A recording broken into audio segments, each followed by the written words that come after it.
বাংলাদেশের মানুষকে সিদ্ধান্ত নিতে হবে। একদিকে বস্তা পচা মানুষের আইন, শয়তানের আইন, মানব রচিত আইন কোনদিনও আল্লাহ এবং তার রাসূল সমর্থন করেন না। আল্লাহ বলেছেন ইন্না দীনা ইনদাল্লাহিল ইসলাম, আমার পক্ষ থেকে মনোনীত দিন, আইন, বিধিবিধান হচ্ছে একমাত্র ইসলাম। আমাই ইয়াবতাগি গায়রাল ইসলামি দীনান ফালান ইউকবালা মিনহু ওয়া হুয়া ফিল আখিরাতি মিনাল খাসিরিন। এই ইসলাম বাদ দিয়ে কোন মানুষের তৈরি করা ইজম, মতবাদ, দফা রফা দিয়ে কেউ যদি মানুষের মুক্তি চায়, কল্যাণ চায়, সেটি আল্লাহর দরবারে কখনো কবুল হবে না। আর আমরা আমাদের বিন্দুমাত্র ঈমান থাকতে আমাদের আল্লাহকে নারাজ করে,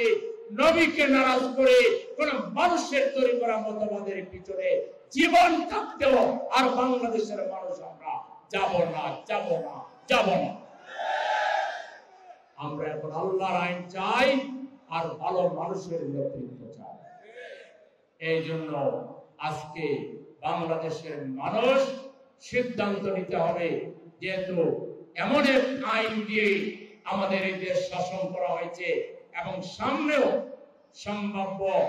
যারা ক্ষমতায় যেতে চায় তার একটি হচ্ছে জামাত ইসলামী, আর আরেকটি যে দল আছে বিগত 54 বছর যে তিনটা দল শাসন করেছে তাদেরই জ্ঞাতি ভাই, তাদেরই একই সম চরিত্রের, সম বৈশিষ্ট্যের আরেকটা দল, যে দল একটা ভঙ্গুর রাজনৈতিক দল,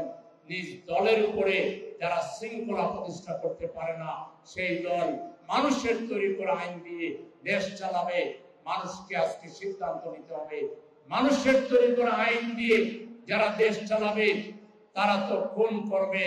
দর্শন করবে, চাঁদাবাজি করবে, টেন্ডারবাজি করবে, তারা তো আমাদের অধিকার কেড়ে নিবে এবং এই সমস্ত গর্হিত কাজ করে তারা যে গুনাহ, তারা যে মন্দ কাজ করবে, তারা যে আল্লাহকে নারাজ করবে, আমরা ওই ধরনের আল্লাহর অসন্তুষ্টির কাজ, যে কাজে আমাদের আমলে বদ আমলে সুযোগ হবে, আমরা ওই ধরনের দল এবং নেতাদেরকে আমরা গ্রহণ করতে পারি কিনা, না আমাদেরকে আল্লাহর দেয়া যে আদর্শ ইসলাম এবং সেই ইসলামের আলোকে যে নাগরিককে 54 বছরে তৈরি করা হয়েছে চরিত্রবান হিসাবে, দায়িত্ববান হিসাবে,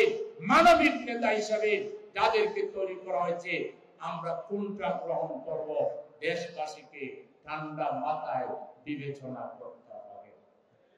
আমরা দৃঢ়ভাবে বিশ্বাস করি এবার দেশবাসী আল্লাহর দেয়া জীবন বিধানের অনুসারী, চরিত্রবান,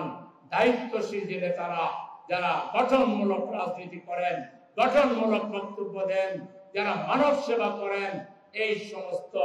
নেতা এবং দলকে এবার দেশের জনগণ গ্রহণ করবে ইনশাআল্লাহ।